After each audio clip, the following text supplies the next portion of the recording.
Hey les bambins, j'espère que vous allez bien, en tout cas moi ça va nickel. On se retrouve aujourd'hui pour une nouvelle vidéo sur des matchs en retard de la Coupe du Roi et un match de Premiership écossaise. Ce sera du 1er au 3 février et les matchs que je vais analyser pour vous sont Niort contre Dunkerque, Valenciennes contre Nancy, Auxerre contre le Paris FC et Pau contre Nîmes, ça c'est de la Ligue 2. La Premiership écossaise, c'est le Celtic de Glasgow contre les Glasgow Rangers. La Coupe du Roi, les quarts de finale, la Real Sociedad contre le Betis de Séville, l'Athletic Bilbao contre le Real de Madrid, le Rayo Vallecano contre Majorque et Valence contre Cadix et enfin le choc entre Lyon et l'Olympique de Marseille pour le match en retard de la Ligue 1. Mais avant de commencer, n'hésitez pas à vous abonner à ma chaîne, à mettre un petit pronostic pour les comparer à mes analyses et également lâcher un petit pouce pour référencer la vidéo. N'oubliez pas qu'en description, vous avez mon lien Telegram. Vous cliquez dessus et vous nous rejoignez et tous les jours, je vous donne 2 codes safe et une code fun. Je vous donnerai sur chacune de mes vidéos un score exact et une code sécurisé ou fun par match analysé. Je vous recommande également de jouer mes codes en match simple pour éviter des surprises lors d'éventuelles combinaisons malheureuses. Je vous donnerai mes codes sécurisés par rapport à des away no bet, home no bet, draw no bet. Ce sera surtout des codes sécurisés donc et également des doubles chances et des plus ou moins un certain nombre de buts. C'est parti! Mais également, j'aimerais revenir sur un nouveau partenariat avec une plateforme de paris sportifs qui est BetWinner, qui est accessible en Europe, essentiellement en France et en Belgique, et également en Afrique. Vous avez l'essentiel des pays qui est sur la carte mondiale qui apparaît à l'instant sur votre écran. Mais même si vous n'êtes pas sur un des pays, n'hésitez pas à utiliser un VPN, cela vous permettra d'y accéder sans problème. Les cotes proposées y sont très intéressantes, elles sont même supérieures aux autres bookmakers. Cela vous permet des fois d'avoir des profits beaucoup plus importants sur la durée en tout cas. Pour accéder au site de Paris, n'hésitez pas à aller en description, il y a le lien, vous cliquez dessus, vous y accédez. Et également, vous rentrez le code promo qui se trouve sur l'écran, cela vous permet d'avoir 100% de bonus dès votre inscription. Et pour finir, lors de cette vidéo, je vous mettrai la description des codes safe et également les cotes, comme ça vous pourrez faire les comparaisons avec les cotes de votre bookmaker et celles de BetWinner. Mais avant d'attaquer l'analyse des 4 matchs en retard de Ligue 2, le classement, premier Toulouse avec 42 points à égalité avec l'AC Ajaccio second, troisième Sochaux avec 40 points, quatrième le Paris FC 38 points mais un match en retard. 5e Auxerre avec 37 points et un match en retard également. 6e Le Havre avec 34 points. 7e Niort avec 31 points mais 2 matchs en retard. 8e Nîmes avec 29 points et un match en retard. En fin de classement, on retrouve le Sporting Club de Bastia 16e avec 24 points. 17e Grenoble avec 22 points et un match en retard. 18e Valenciennes avec 22 points également. Un match en retard aussi, 19e Dunkerque avec 18 points qui commence à être décroché, un match en retard et enfin dernier Nancy 20e avec 15 points et qui n'a plus le droit à l'erreur également avec un match en retard. On attaque la première rencontre en retard, c'est la 21e journée et Niort 7e reçoit Dunkerque 19e. Les Niortais sont dans une phase ascendante, 4 matchs sans défaite, 3 victoires et 1 nul, restant même sur 2 clean sheets consécutifs contre Pau et à Caen. Mais attention, malgré le fait qu'ils soient en place, ils peuvent craquer comme ils l'ont fait 2 fois consécutivement à domicile lors des 13e et 15e journées. Ils reçoivent Dunkerque qui n'est plus la même équipe, qui avait été invaincue entre le 24 septembre et le 31 octobre, enchaînant une très belle série de résultats. Mais depuis, ils ne s'en sortent plus, 7 matchs sans victoire, seulement 2 petits buts marqués. Ils restent sur 4 défaites consécutives en déplacement. C'est pour cette raison que je vois Niort s'imposer 2-0 et je vois les 2 équipes ne pas marquer, une cote à 1,73. On enchaîne avec 3 matchs en retard de la 22e journée et le premier est Valenciennes 18e qui reçoit Nancy 20e, le match de la peur. Les nordistes ne sont pas au mieux actuellement, ils restent sur 3 matchs nuls et 2 défaites en championnat. Surtout qu'à domicile, ça ne respire pas du tout la sérénité avec déjà 6 défaites au compteur. Leur salut vient actuellement de quelques points grappillés en déplacement, mais là, ils restent sur une défaite à Nîmes. C'est une très mauvaise opération. Heureusement, ils jouent contre une équipe qui n'est pas beaucoup mieux, qui avait réussi à battre Bastia il n'y a pas si longtemps que ça, mais qui avait rechuté dans la foulée avec un 4-0 encaissé à Toulouse. Leur seul ballon d'oxygène était la Coupe de France où ils avaient réussi à éliminer 2 équipes de Ligue 1, Troyes et Rennes. Mais malheureusement, ils viennent de chuter contre Amiens. Ils vont donc pouvoir se recentrer sur le maintien, mais je les vois s'incliner 1-0 à Valenciennes et je vois le moins de 2,5 buts sur la rencontre, une cote à 1,70. La rencontre suivante est donc Auxerre 5e contre le Paris FC 4e, un match au sommet. Les Auxerrois ne sont pas dans la forme olympique, 2 victoires, 2 nuls et 2 défaites sur les 6 derniers matchs de championnat. Ils ont déjà été beaucoup mieux, même s'ils restent tout de même sur 2 bonnes performances à l'extérieur. Une victoire à Grenoble, 1-0 et le 0-0 arraché à Ajaccio. Mais ils devront faire attention car ils ont déjà lâché 12 points chez eux, 3 matchs nuls et 2 défaites. Surtout qu'ils reçoivent le Paris FC qui n'a plus perdu depuis le 16 octobre. C'était à Pau, 1-0, qui reste sur 7 victoires et 3 matchs nuls, toutes compétitions confondues. Mais on notera qu'ils restent sur 2 matchs nuls consécutifs contre Le Havre et à Dunkerque, ce qui est sans doute pour eux une déception. Mon pronostic sur ce match-là sera à 1 but partout et je verrai la double chance N2 avec une cote à 1,69. Et on finit par Pau 10e qui reçoit Nîmes 8e.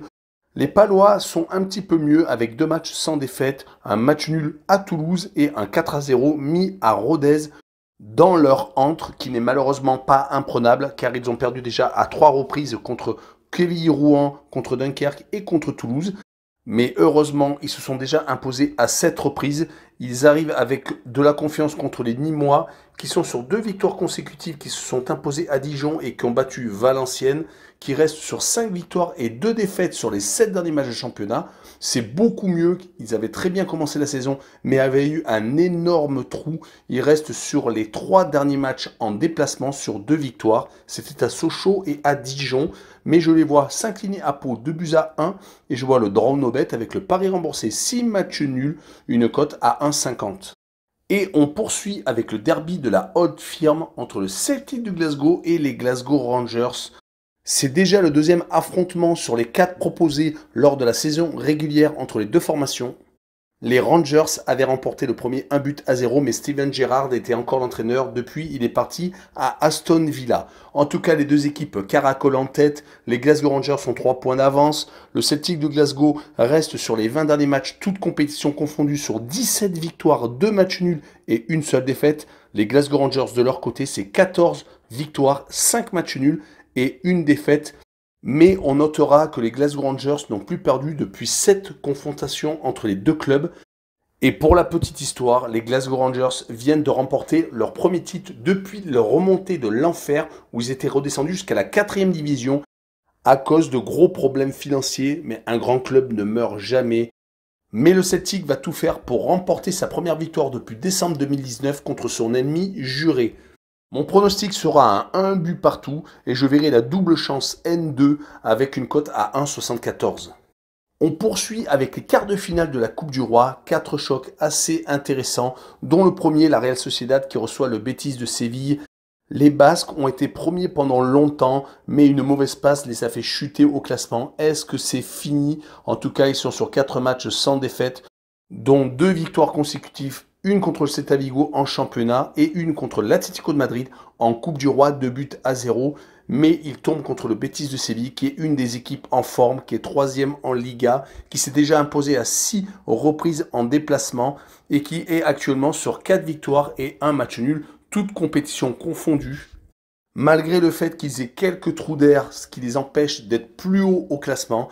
Mais on notera que lors de leur seule opposition cette saison, c'était lors de la 17e journée, le Betis s'était imposé 4-0. Il avait également battu le Barça juste avant, 1-0 au Nou Camp.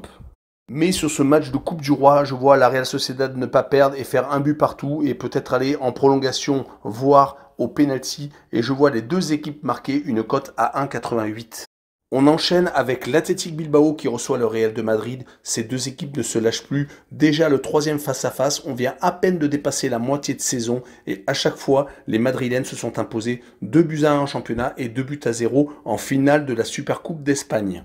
C'est dommage pour les Basques car à part ces 2 défaites contre le Real de Madrid assez rapprochées, ils avaient enchaîné 4 victoires et 1 match nul, dont des victoires tout de même contre l'Atlético de Madrid et le Betis de Séville, des équipes qui était assez en forme à ce moment-là. On notera que l'Athletic Bilbao fait énormément de matchs nuls par contre, 10 déjà cette saison. Ils reçoivent le Real de Madrid qui caracole en tête de la Liga. Seul le FC Séville est en train de suivre leur rythme. En Ligue des Champions, ils se sont qualifiés assez facilement en finissant premier de leur groupe. Ils tomberont d'ailleurs contre le Paris Saint-Germain avec le choc attendu entre Benzema et Mbappé, les deux fers de lance de l'équipe de France. Mais attention tout de même car le Real de Madrid est capable de perdre des points bêtes contre Retafe, l'Espagnol de Barcelone en championnat, voire Elche, Cadix ou Levante. Mais on retiendra surtout que quand ils jouent des matchs importants, ils ont tendance à toujours s'imposer, comme je les vois d'ailleurs gagner 2-1 et jouer à la double chance N2 avec une cote à 1,38. Le prochain quart de finale est le Rayo Vallecano qui reçoit Majorque. Le Rayo a occupé la 6e place pendant très longtemps, même s'ils sont en train de rentrer légèrement dans le rang, car ils ont fait quasiment un parcours parfait chez eux, avec sur les 11 premières rencontres, 8 victoires, 2 nuls et une défaite, qui vient d'être obtenue il n'y a pas si longtemps que ça contre l'Athletic Bilbao. Est-ce que le recrutement de Radamel Falcao y est pour beaucoup? Peut-être. En tout cas, ça leur donnait beaucoup de confiance, même si ils ne font pas le même parcours quand ils se déplacent. Ils accueillent en tout cas Majorque, qui fait un gros surplace en championnat. Une victoire, c'était contre l'Atlético de Madrid sur les 13 dernières rencontres. Heureusement, il y a la Coupe du Roi qui leur permet de gagner beaucoup de rencontres et donc de se présenter pour ce quart de finale. Mais est-ce que cela suffira? Je ne le pense pas. Je les vois perdre 1-0 et je vois le draw no bet avec le pari remboursé 6 matchs nuls, une cote à 1,43. Et le dernier quart de finale est Valence contre Cadix. Les Valencians sont beaucoup mieux quand ils se déplacent actuellement. 3 victoires sur les 5 derniers matchs, toutes compétitions confondues. Quand ils reçoivent par contre, c'est un peu plus compliqué. Beaucoup de partage de points. 3 sur les 5 dernières rencontres. Ils vont recevoir Cadix qui est beaucoup plus dangereux quand elle se déplace. Donc ça va donner une rencontre très intéressante. 3 victoires à l'extérieur et 3 matchs nuls depuis le début de la saison. Et ils n'ont pas encore gagné quand ils le reçoivent. C'est assez catastrophique. Mais sur ce match-là, je vois un but partout et je vois le match aller en prolongation. Et je vois le moins de 2,5 buts sur le match, une cote à 1,70. Et on finira avec le choc reprogrammé de l'Olympique lyonnais contre l'Olympique de Marseille. Il y aura beaucoup trop d'absents au côté rhodanien avec Guimaraes et Slimani qui ont été transférés. Paqueta qui est présent avec le Brésil lors des éliminatoires de la Coupe du Monde. Des blessés, Denayer, Da Silva et Assuar il y a très peu de temps. Des Covid avec Dembélé et également Kadewere qui est suspendu en attaque. Ils ne pourront proposer que Shaqiri et Cherki, en sachant que Shaqiri n'est pas actuellement la recrue espérée.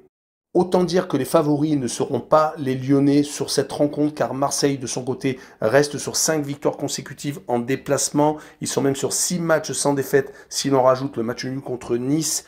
Ils n'ont de leur côté que 4 absents qui ne sont pas obligatoirement tous titulaires. Gerson qui est avec le Brésil, Gay et Dieng qui sont avec le Sénégal et De La Fuente qui est avec les États-Unis. Espérons pour les Lyonnais que les Marseillais soient aussi empruntés que quand ils reçoivent, avec une seule victoire sur les 6 derniers matchs. Mais hors de leur base, ils restent sur 5 clean sheets consécutives, surtout qu'ils ont leur équipe quasiment type qui va se déplacer donc au Groupama Stadium. Sur cette rencontre, je vois une victoire de Marseille 2-0. Je vois les deux équipes ne pas marquer, une cote à 2,02. Voilà, on en a fini avec cette vidéo. N'hésitez pas à venir nous rejoindre. En description, en dessous de la vidéo, vous avez le lien Telegram. Vous avez également le site de paris sportif BetWinner. Également le lien pour le site de Passion Sportive, un site d'actualité sportive. Et surtout, abonnez-vous. Ciao les bambins!